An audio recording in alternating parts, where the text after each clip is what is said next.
The morning bell hadn't even rung yet, but the hallway outside room 14 was already buzzing with the usual chatter of students dragging their feet toward another day of classes. Desks scraped, backpacks thudded, and conversations about homework and weekend plans filled the stale school air. But inside that dimly lit classroom, something else entirely was happening. Something so unexpected that even the students who thought they'd seen everything stopped mid-sentence and stared. The clock on the back wall ticked loudly, echoing around the room like a warning. A row of students sat in their seats, pressing pencils nervously against their desks. Their eyes were fixed on the chalkboard, where a maze of equations filled every corner. Numbers, symbols, fractions, all stacked on top of each other like a puzzle no one could solve. It was the kind of problem teachers posted on the board when they wanted to make children feel small. The principal stood off to the side, arms folded tightly over his chest, his expression hard and cold. He was known for being strict, sometimes unfair, always intimidating. Students whispered rumors about how many teachers he'd made cry. No one dared to challenge him, not unless they wanted detention, or worse. Today, he wasn't looking at the class. He wasn't even looking at the board. He was staring at the man standing in front of it. The janitor. Old blue overalls, worn boots, a ring of keys hanging from his belt. A man most students barely noticed unless their classrooms needed cleaning. A man most teachers didn't bother greeting in the hallways. A man who moved silently, ignored, invisible. But today, he wasn't sweeping. He wasn't emptying trash cans. He was holding a piece of chalk. Students exchanged looks with wide eyes. A few whispered to each other under their breath. "What's he doing up there? Why's he touching the board? Is he in trouble again?" The janitor didn't seem to hear them. His eyes were locked on the equation written in messy chalk strokes, and for a moment, just a moment, his expression softened, like he was revisiting a language he once spoke fluently, but had forgotten with time. The room grew so silent that the buzzing lights above them felt loud. The principal exhaled sharply, breaking the tension. "Well," he said, voice slicing through the room. "If you're so confident, prove it." The janitor didn't respond right away. Instead, he lifted his hand, the one holding the chalk, and traced the air just before touching the board. Slow, steady, precise. Every student leaned forward. It wasn't the act of writing that surprised them. It was how he moved. There was no hesitation, no fumbling, no confusion. He approached the equation with the calm certainty of someone who had spent years solving problems far more complicated than a classroom's chalkboard. His first line of chalk sliced cleanly across the board. A gasp escaped from a few students. Even the principal's eyebrows twitched. The janitor continued writing, each number flowing effortlessly into the next. His movements were confident, elegant, a far cry from the quiet, humble presence they were used to.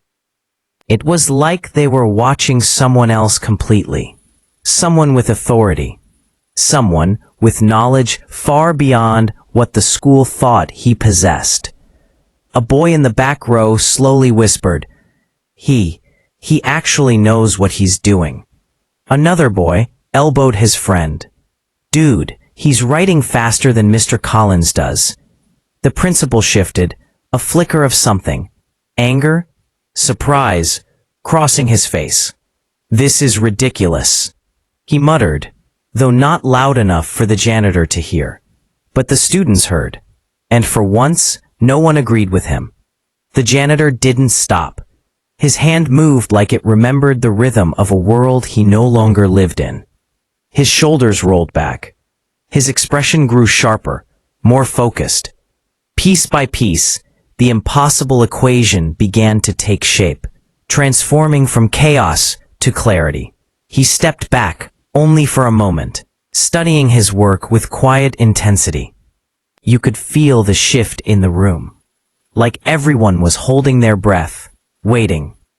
Then, with a final stroke of chalk, he drew the solution. There was no dramatic flourish, no showmanship. Just a simple, confident line. The janitor set the chalk down gently and turned toward the class.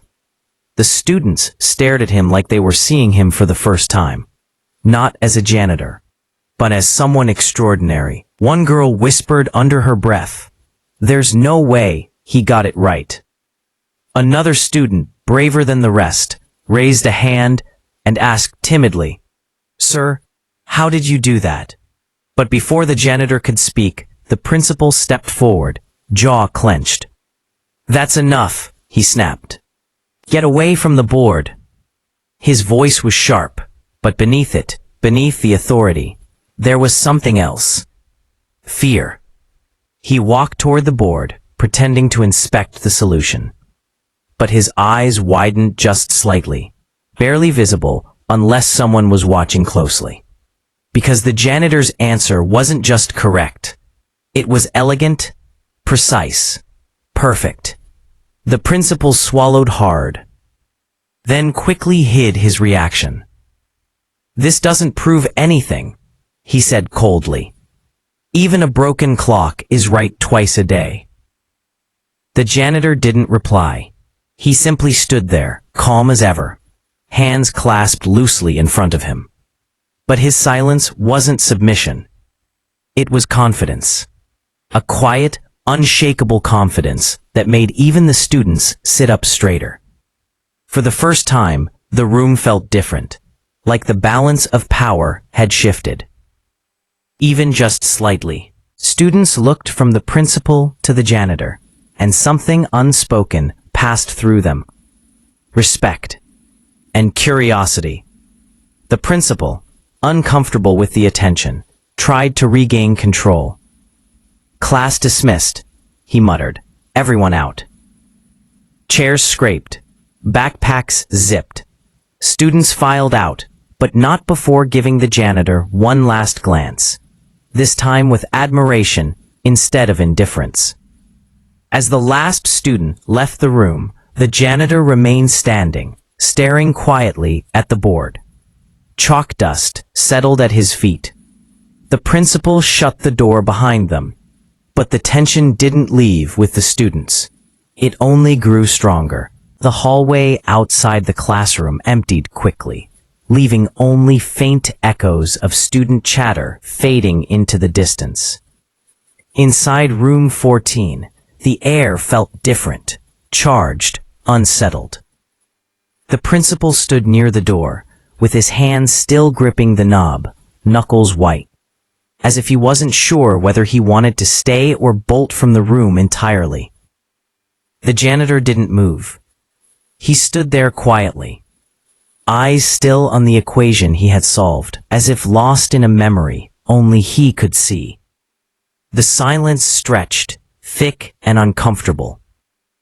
Finally, the principal let the door slide shut behind him.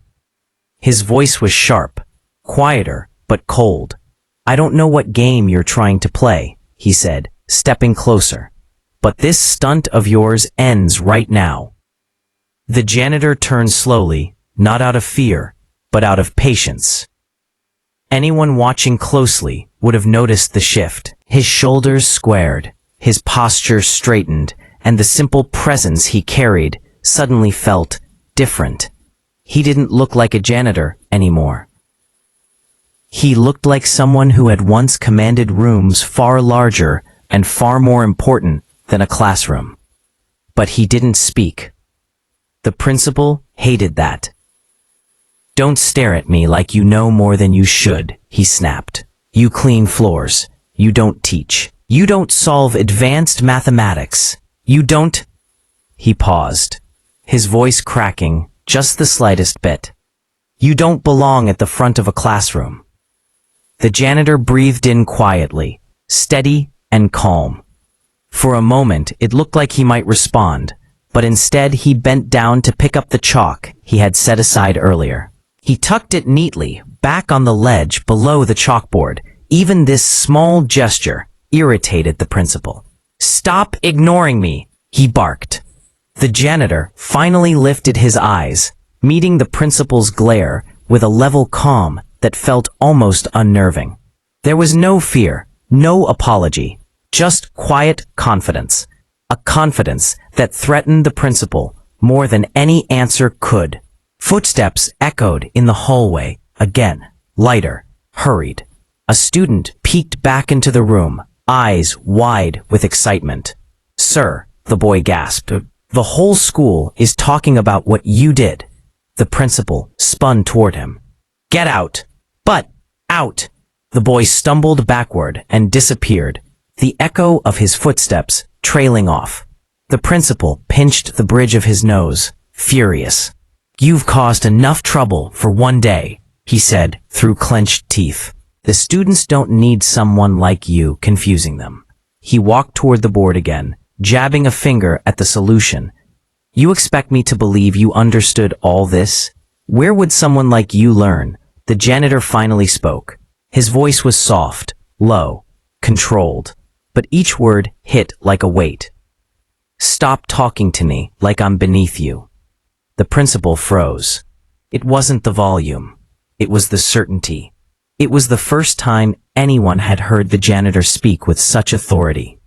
The principal took a step back, involuntarily. "You think solving one problem changes anything," he snapped quickly, trying to regain power. "It doesn't. You're still who you are. And I decide what happens inside this building." The janitor tilted his head slightly. "You think this is about a chalkboard?" The principal opened his mouth, then closed it again. The janitor continued, voice steady. "Students aren't afraid of the math. They're afraid of you. You make them feel small, so you can feel big." The principal's jaw tightened. "You don't know anything about my job," he growled. The janitor stepped closer, not threatening, but firm. "I know what real leadership looks like. And it isn't this." A flicker of something, shame, anger, crossed the principal's eyes. He didn't like being read, especially not by someone he believed was beneath him. "You don't talk to me that way," the principal whispered, voice trembling with fury. "Not you." The janitor didn't react. He simply watched him. It made the principal even angrier. "You think you're special? You think you're smarter than everyone else here?" he hissed. "If you had any real qualifications, any real education, any real experience, you wouldn't be pushing brooms in my school." The janitor's expression didn't change, but something in his eyes did. Someone else entered the room before the moment could escalate. The vice principal, a woman with sharp eyes and a clipped walk. "Is everything all right in here?" she asked, glancing between the two men. She saw the chalkwork on the board, blinked, then looked again. "Did you do this?" The principal immediately stepped in front of the board. "It's nothing," he said quickly. "Just a mistake." He scribbled nonsense. And then she peered around him. "It doesn't look like nonsense." And then she peered around him. "It doesn't look like nonsense." "It is," the principal insisted, shifting awkwardly to block her view. Why were the students talking about a correction on the board? They sounded impressed. Wrong. Students exaggerate. He's not. The vice principal raised a hand to stop him. Let him speak for himself. She turned to the janitor. "What's your name?" He hesitated only a moment. "Daniel," he replied softly. "Daniel," she said. "Did you solve that?" The classroom felt like it was holding its breath again. The principal stared at the janitor, silently threatening him with his eyes. The janitor ignored him. "Yes." The vice principal studied him for a long moment. Her eyes went from him to the equation, to the principal, and then back again. "This is graduate-level mathematics," she said slowly. "Very few teachers here could have solved this as quickly or cleanly as you did." The principal's face drained of color. The vice principal's next words were even worse. "Daniel, where did you learn this?" The janitor met her eyes. For a moment, something deep and hidden flickered in his expression. Pain? Memory? Regret? But then he shook his head slightly. "That's a long story," he said. The vice principal nodded. "I'd like to hear it." The principal cut in immediately. "No, absolutely not. He doesn't need to explain anything. He's wasting our time." She looked at him sharply. "Why are you so determined to shut this down?" He swallowed. Because he was afraid. Because the truth threatened his authority. Because one solved equation had pulled a thread he couldn't allow to unravel. But he couldn't say that. "It's inappropriate," he said weakly. "For whom?" she challenged. The principal had no answer. The vice principal turned back to Daniel. "Daniel, whatever your story is, you're clearly more than what people assumed." The janitor lowered his eyes at that. Not out of shame, but out of a sadness he couldn't quite hide.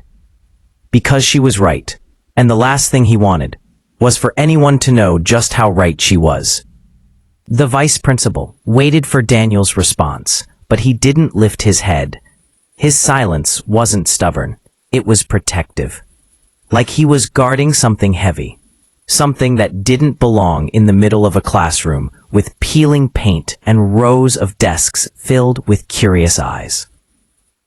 The principal stepped closer, almost too close. "We're done here," he snapped, his voice trembling. "Daniel needs to get back to his responsibilities." Daniel finally raised his head. "I'll go," he said quietly. But the vice principal wasn't finished. "No," she said firmly. "Not until we understand what just happened."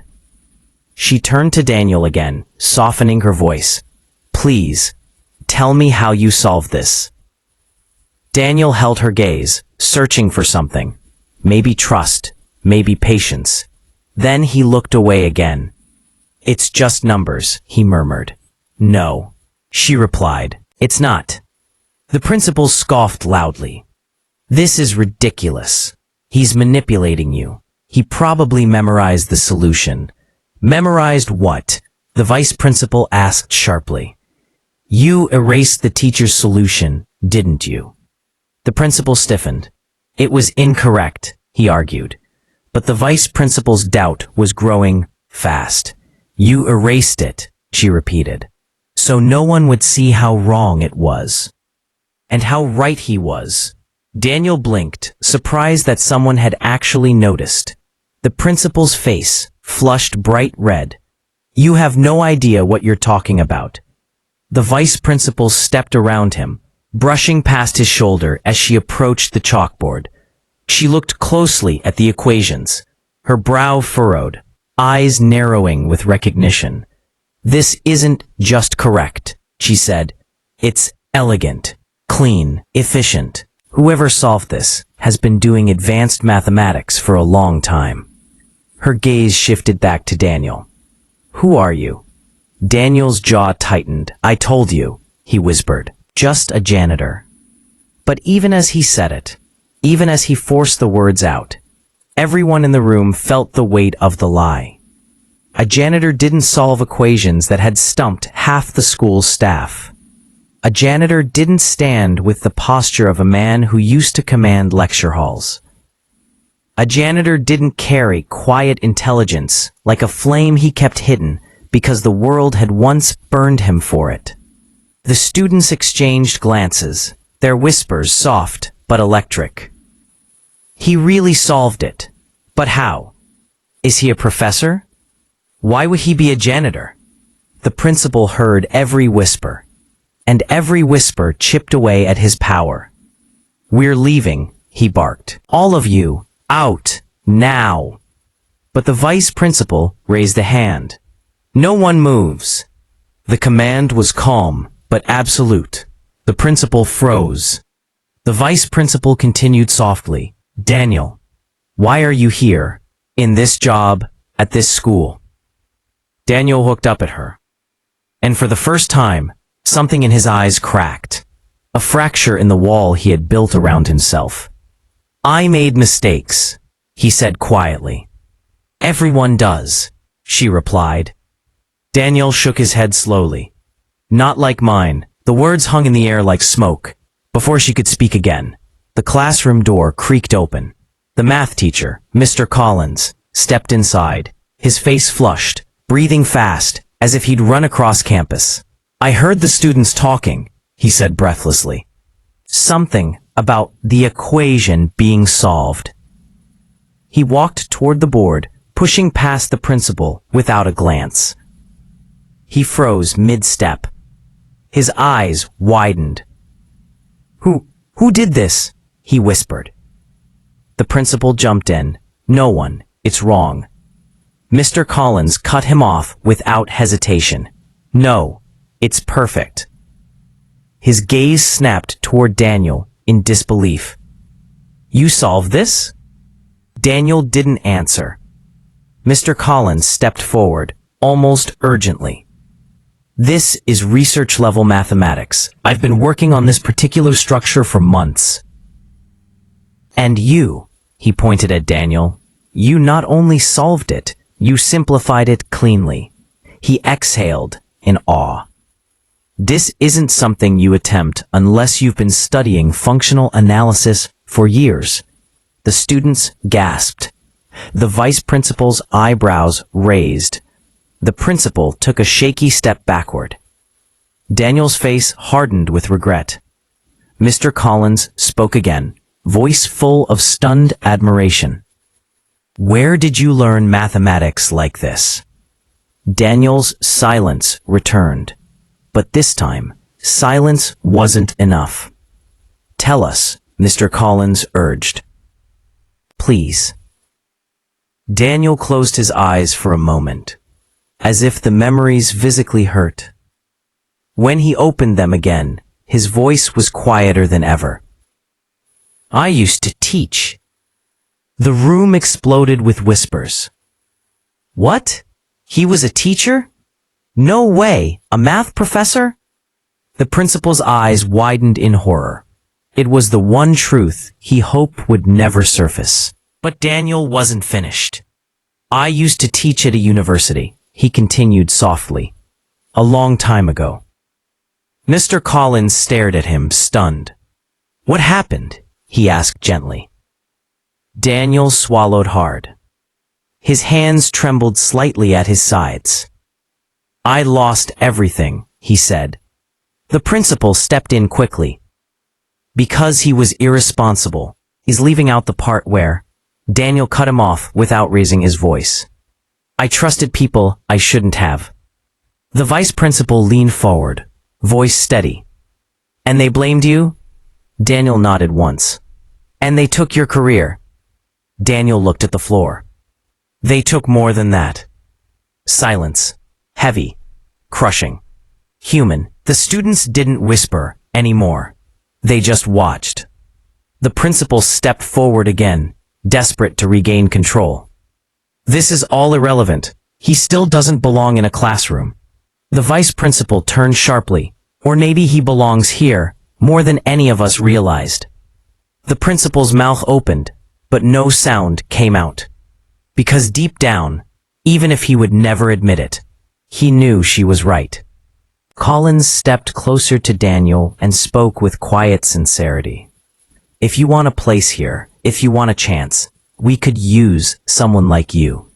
Daniel looked stunned, almost pained by the offer. Before he could answer, the loudspeaker crackled. Vice Principal Harris, please report to the front office immediately. She sighed softly. We'll continue this conversation later, she said. Then she looked at Daniel, truly looked at him. You're not invisible, she said gently. Not anymore. She left. Mr. Collins followed after her, and that left only Daniel and the principal. The door clicked shut behind them. The principal stepped closer, voice low, trembling with rage. "This isn't over," he hissed. "You think people will believe you, trust you, lift you up? They won't.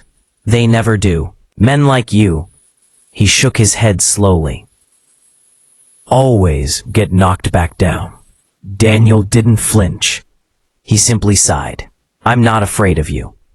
The principal's eyes burned, and for the first time, he realized he should be. A vice principal waited for Daniel's response, but he didn't lift his head. His silence wasn't stubborn. It was protective. Like he was guarding something heavy, something that didn't belong in the middle of a classroom with peeling paint and rows of desks filled with curious eyes. The principal stepped closer, almost too close. "We're done here," he snapped, his voice trembling.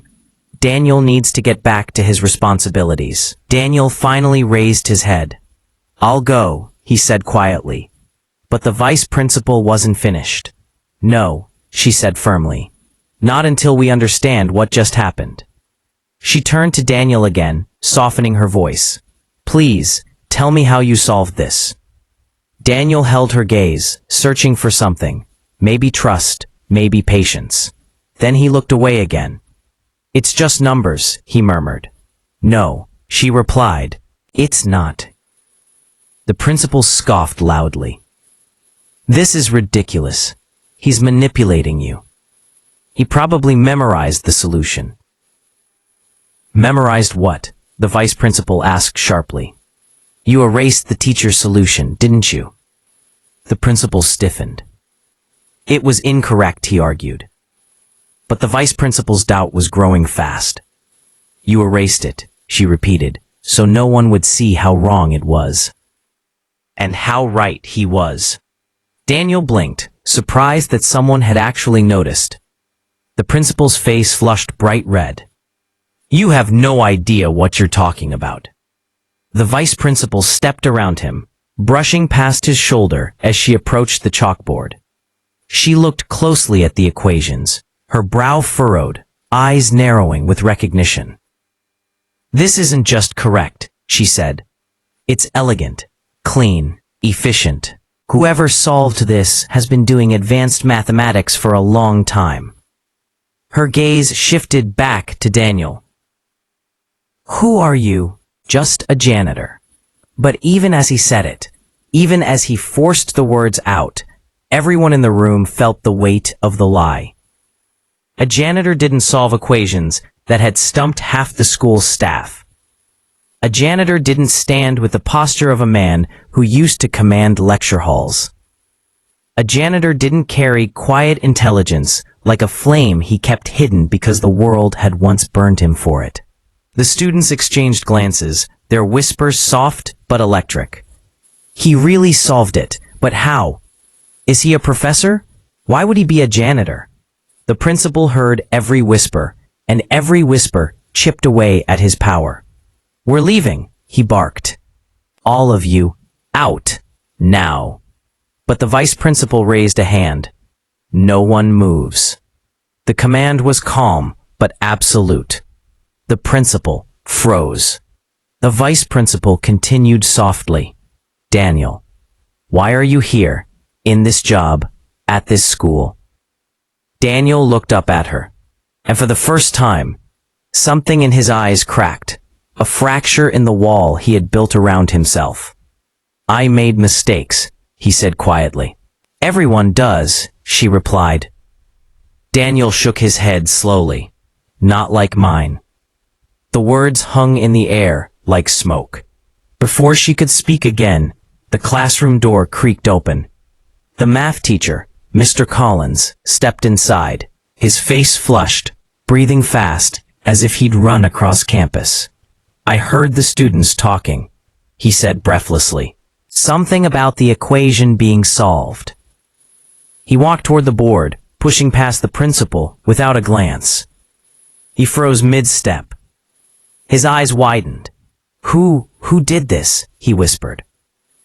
The principal jumped in. "No one. It's wrong." Mr. Collins cut him off without hesitation. No, it's perfect. His gaze snapped toward Daniel in disbelief. You solved this? Daniel didn't answer. Mr. Collins stepped forward, almost urgently. This is research-level mathematics. I've been working on this particular structure for months. And you, he pointed at Daniel, you not only solved it, you simplified it cleanly. He exhaled in awe. This isn't something you attempt unless you've been studying functional analysis for years. The students gasped. The vice principal's eyebrows raised. The principal took a shaky step backward. Daniel's face hardened with regret. Mr. Collins spoke again, voice full of stunned admiration. Where did you learn mathematics like this? Daniel's silence returned. But this time, silence wasn't enough. Tell us, Mr. Collins urged. Please. Daniel closed his eyes for a moment, as if the memories physically hurt. When he opened them again, his voice was quieter than ever. I used to teach. The room exploded with whispers. What? He was a teacher? No way. A math professor? The principal's eyes widened in horror. It was the one truth he hoped would never surface. But Daniel wasn't finished. I used to teach at a university, he continued softly. A long time ago. Mr. Collins stared at him, stunned. What happened? He asked gently. Daniel swallowed hard. His hands trembled slightly at his sides. I lost everything, he said. The principal stepped in quickly, because he was irresponsible. He's leaving out the part where... Daniel cut him off without raising his voice. I trusted people I shouldn't have. The vice principal leaned forward, voice steady. And they blamed you? Daniel nodded once. And they took your career. Daniel looked at the floor. They took more than that. Silence. Heavy. Crushing. Human. The students didn't whisper anymore. They just watched. The principal stepped forward again, desperate to regain control. This is all irrelevant. He still doesn't belong in a classroom. The vice principal turned sharply. Or maybe he belongs here more than any of us realized. The principal's mouth opened, but no sound came out, because deep down, even if you would never admit it, he knew she was right. Collins stepped closer to Daniel and spoke with quiet sincerity. If you want a place here, if you want a chance, we could use someone like you. Daniel looked stunned, almost pained by the offer. Before he could answer, the loudspeaker crackled. Vice Principal Harris, please report to the front office immediately. She sighed softly. We'll continue this conversation later, she said. Then she looked at Daniel, truly looked at him. You're not invisible, she said gently. Not anymore. She left. Mr. Collins followed after her. And that left only Daniel and the principal. The door clicked shut behind them. The principal stepped closer, voice low, trembling with rage. This isn't over, he hissed. You think people will believe you? Trust you? Lift you up? They won't. They never do. Men like you, he shook his head slowly, always get knocked back down. Daniel didn't flinch. He simply sighed. I'm not afraid of you. The principal's eyes burned, and for the first time, he realized he should be. The door to room 14 closed with a soft but final click, sealing Daniel and the principal inside. The afternoon sun filtered through the blinds, slicing the room into long stripes of light and shadow, like two worlds fighting for control. The principal's footsteps echoed sharply as he circled Daniel, his frustration growing more visible with each step. His jaw clenched hard enough to show the muscle twitching beneath the skin. He wasn't even trying to hide his anger anymore. "You think you're a hero now," he muttered. "You think solving one problem gives you power in this building." Daniel didn't move. He stood still, quiet, the same way he always did. Only now, that quiet unsettled people. The principal continued pacing. He was unraveling, and he knew it. "For years," he hissed, "I've kept things running smoothly. Students respect me. Staff follow my lead. I've earned this position." Daniel met his glare. "You earned their fear." The principal froze mid-step. Daniel's voice stayed calm, too calm for a moment like this. "Fear and respect aren't the same thing." The principal scoffed. "And what do you know about leadership?" Daniel tilted his head slightly, his eyes soft but steady. "I know real leaders don't need to shout to be heard." The principal's face reddened. "You think you're better than me? You?" He jabbed a finger toward Daniel's chest. "A man who threw away his entire career?" Daniel didn't react. But for the first time, there was a faint flicker of pain in his eyes. The principal saw it, and pounced. "Ah, there it is. The truth hurts, doesn't it?" He leaned in, voice dropping to a venomous whisper. "You're not brilliant. You're not special. We're a failure who ended up holding a mop." He expected a reaction, a flinch, anger, anything. But Daniel said nothing, and that silence, to the principal, felt like defiance. "You listen to me very carefully," the principal snarled, stepping closer. "Whatever stunt you pulled today ends here. I'll make sure this school remembers who you really are." Daniel's voice came slow and thoughtful. "You don't know who I am." "I don't need to," the principal shot back. "You're a nobody." Daniel shut his eyes for a moment, exhaling deeply. When he opened them again, his gaze was sharper. "You've spent so long controlling everyone," he said quietly, "that you don't know how to face someone you can't intimidate." The principal trembled with fury. "How dare!" The classroom door suddenly swung open. Both men turned. A student, Lena, stood breathless in the doorway. She looked like she had sprinted across half the school to get there. "Sir, the front office wants both of you right now." The principal stiffened. "What for?" Lena swallowed nervously. I think it's about the equation." "And the students recording everything." Daniel blinked. "Recording?" Lena nodded quickly. "Yes, a bunch of students filmed you solving it, and everyone saw it. Teachers, parents, even the district superintendent." The principal's stomach twisted. "They posted it?" he asked, dread creeping into his voice. Lena nodded again, guilt slashing across her face. "It's everywhere. The school website, the parent forums, the local community page. And someone tagged the district board." The principal felt the blood drain from his face. Daniel swallowed with a small sigh. This was not what he wanted. This wasn't attention. This wasn't vindication. This wasn't how he wanted the truth to come out. He didn't want students seeing him as extraordinary. He wanted to stay invisible. The principal whispered, "No, no, no." He pushed past Lena and marched into the hallway. Daniel followed, slowly, reluctantly. The hallway. As they walked, students parted on either side like waves opening for fate. They weren't laughing.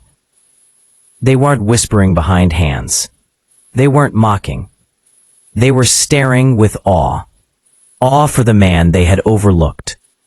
Awe for the man they underestimated. Awe for the man who solved something even their teachers couldn't touch. A few students even nodded as Daniel passed. small gestures of respect he wasn't used to receiving. The principal walked faster, shoulders tight. He hated every second of this. At the end of the hall, the vice principal waited outside the front office with folded arms, her expression unreadable. "You both need to see this," she said.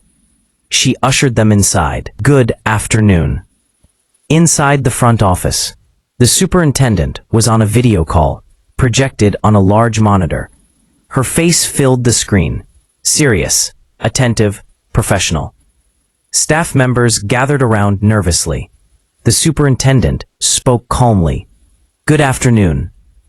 We've received multiple reports about an incident involving an advanced mathematics solution, written by a member of the custodial staff." Her eyes shifted toward Daniel on the screen. "You must be Mr. Daniel?" Daniel nodded once. "Yes, ma'am." "And you are the individual who solved the equation the students posted online?" Daniel took a breath. "Yes."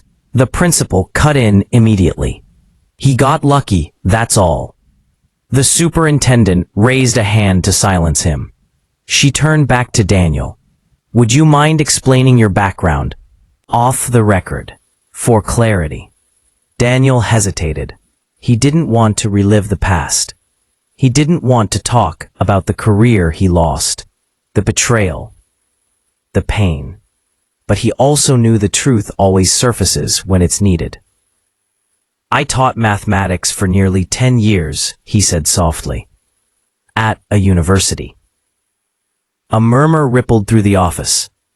Daniel continued, voice steady despite the memories behind it.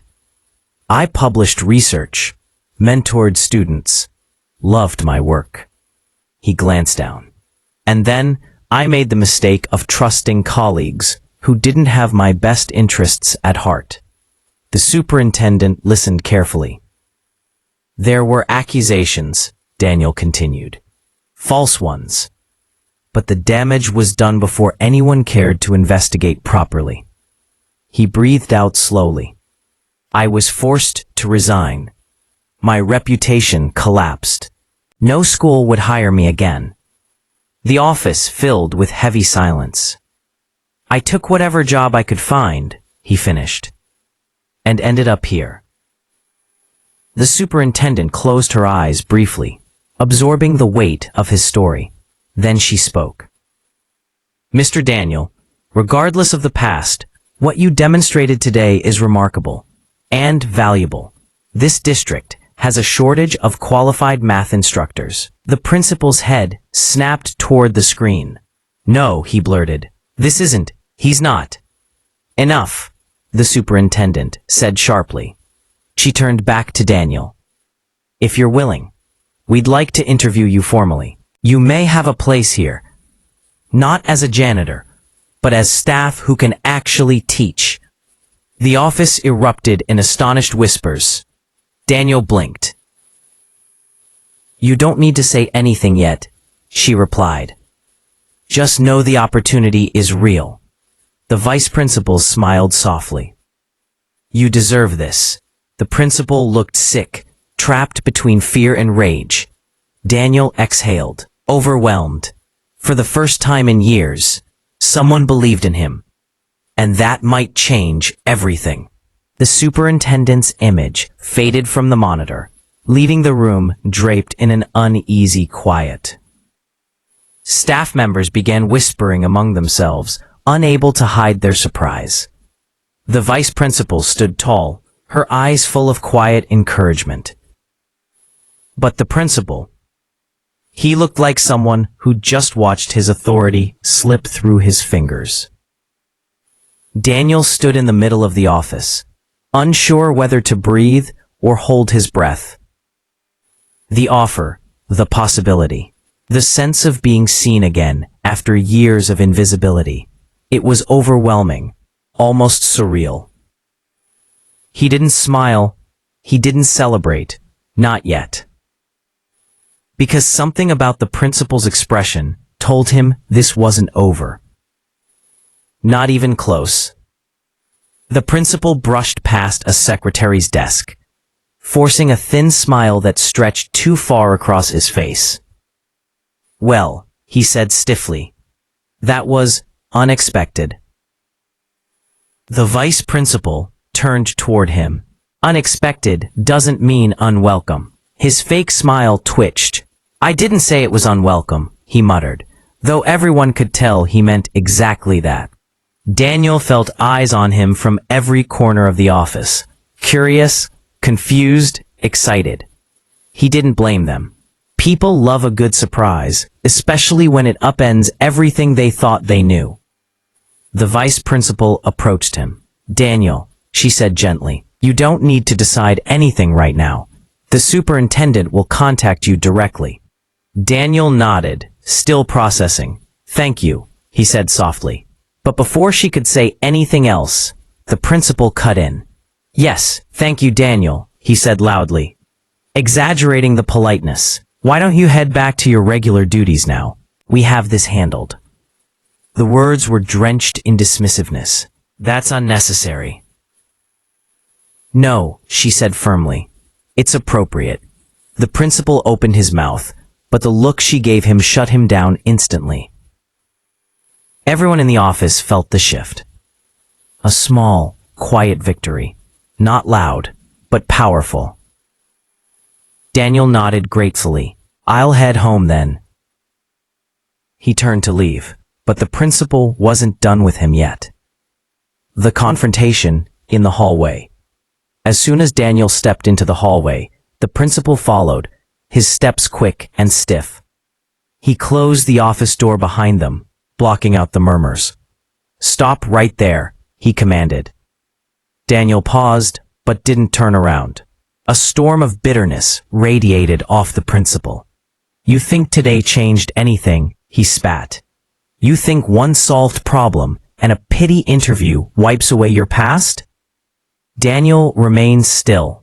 "I know people like you," the principal continued, voice dripping with venom. "People who get one moment of attention and suddenly think they deserve more." Daniel finally turned his head. "What is it you're afraid of?" he asked quietly. The principal blinked, thrown off. "I'm not afraid." Daniel met his eyes fully now.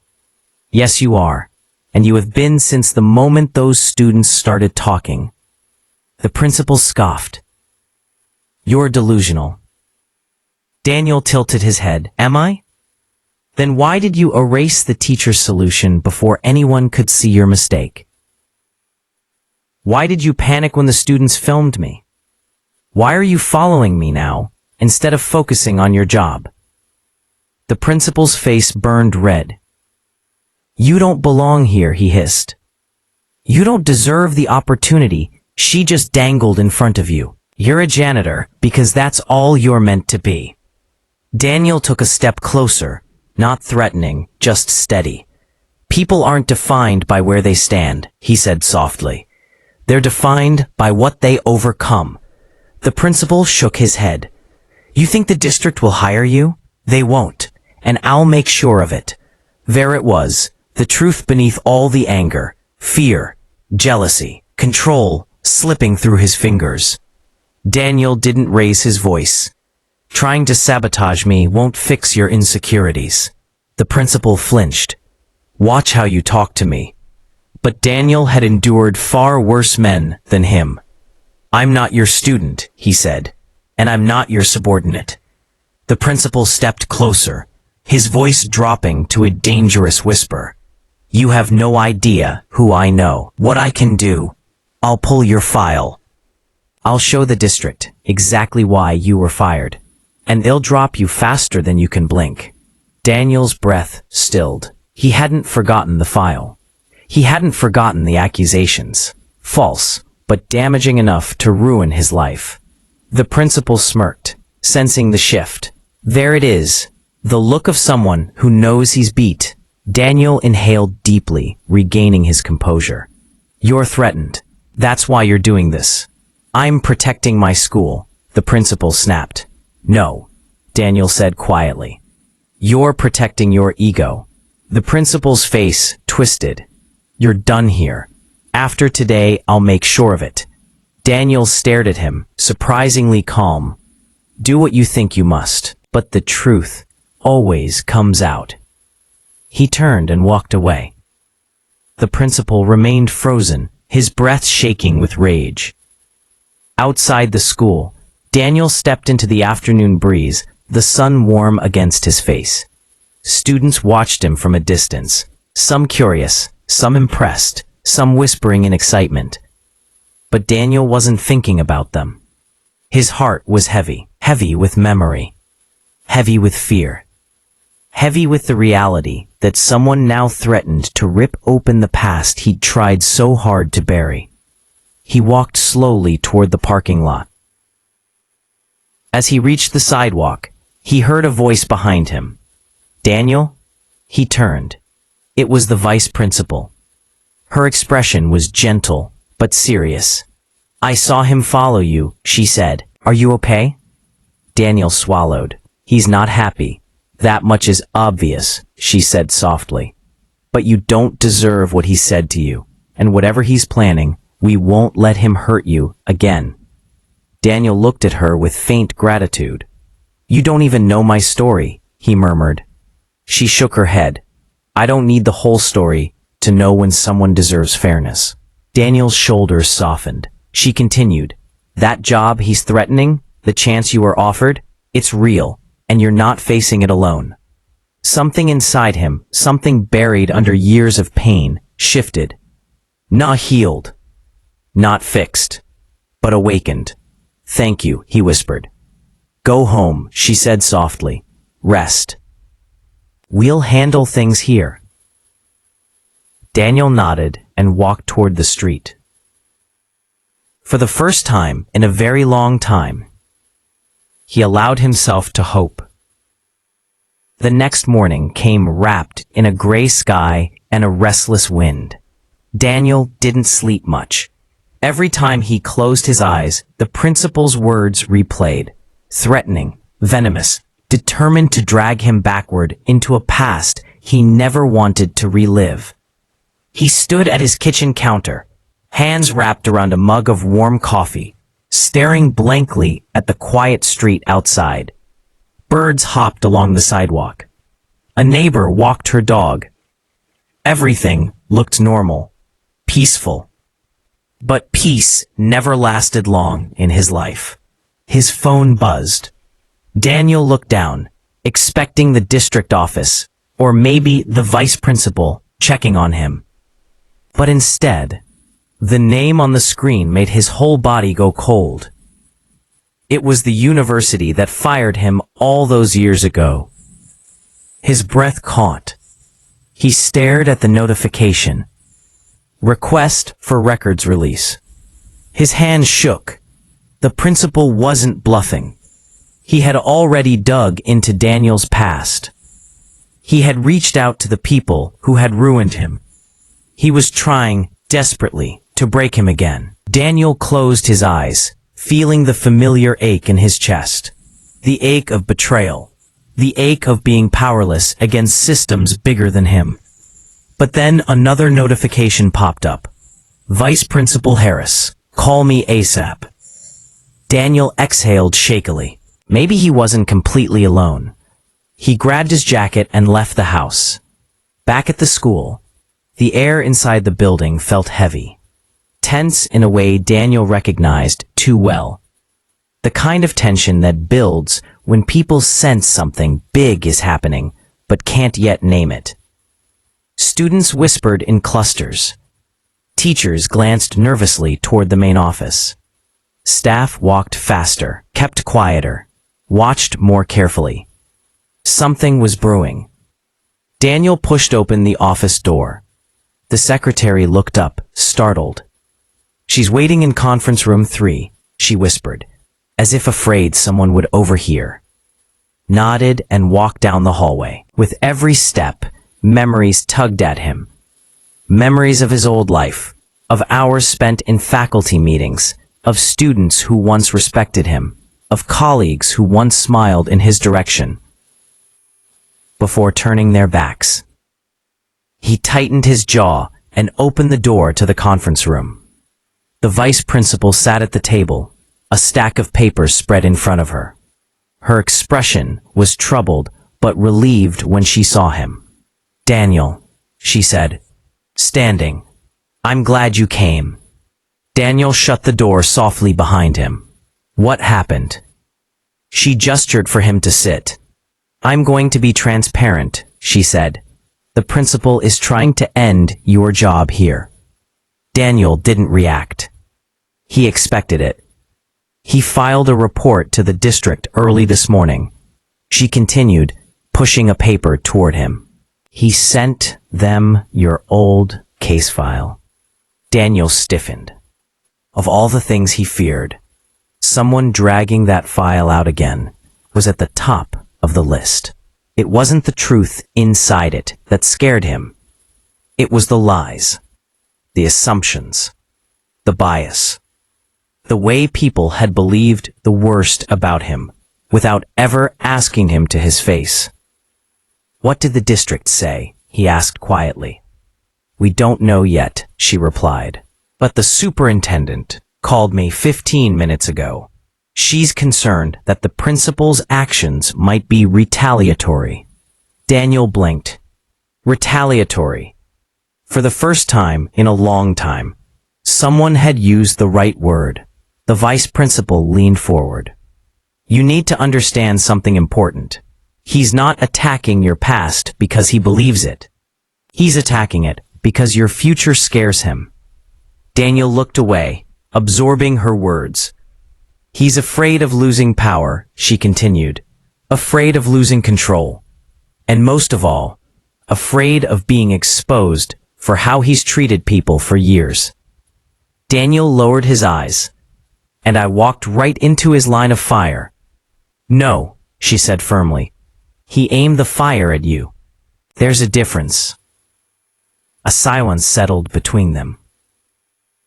Then she pushed another paper toward him. "And will comply only with your written consent." He blinked.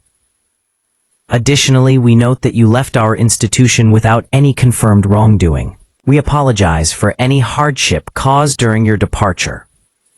Daniel froze. He read the line again and again. Without wrongdoing. Apologize. Hardship. His hands trembled. He whispered, barely audible, "They never apologized before." The vice principal watched him gently. "I made a call," she said. Daniel looked up sharply. "I contacted one of your former colleagues," she explained. "Someone who remembered you. Someone who knew the truth." Daniel's voice cracked. You didn't have to do that." "Yes," she said. "I did. Because if you wants to dig into your past, you deserve the real story on record. Not the twisted version someone tried to pin on you." His jaw tensed, emotion flooding his chest. Too many years of pain packed into one sentence. Then the vice principal pushed the last document toward him. "This is from your old department chair," she said softly. "I think you should read it." Daniel stared at it for a long moment before opening it. It was handwritten. "Daniel, we failed you. We believed accusations without evidence. We let office politics twist your life. You deserved better. If you ever return to teaching, consider this letter of support my attempt at making things right." Daniel's vision blurred. He blinked hard, trying to steady himself. He hadn't cried in years. Not since the night everything had collapsed beneath him. He placed the letter down gently. The vice principal spoke quietly. "You didn't lose everything because you were wrong. You lost everything because the wrong people had power." Daniel swallowed. "And now the wrong person has power again." She nodded slowly. "Not for long." He met her eyes. "What do you mean?" "The superintendent is coming here," she said. "Today." Daniel's breath hitched. "Because of me. Because of him," she corrected. "And because the district is tired of sweeping problems under the rug. Overwhelmed." He wasn't used to people standing up for him. Not like this. Not at all. The vice principal stood and placed a hand gently on his shoulder. You survived the worst without anyone in your corner, she said. You're not alone anymore. Daniel looked away, his voice fragile. I don't know if I'm ready for all this. She smiled softly. Readiness isn't required, she said. Courage is. Daniel exhaled slowly, deeply. For the first time in a long time, he felt both terrified and hopeful. A dangerous combination. A powerful combination. Because when someone with a scarred past finds even a sliver of hope, they become unstoppable.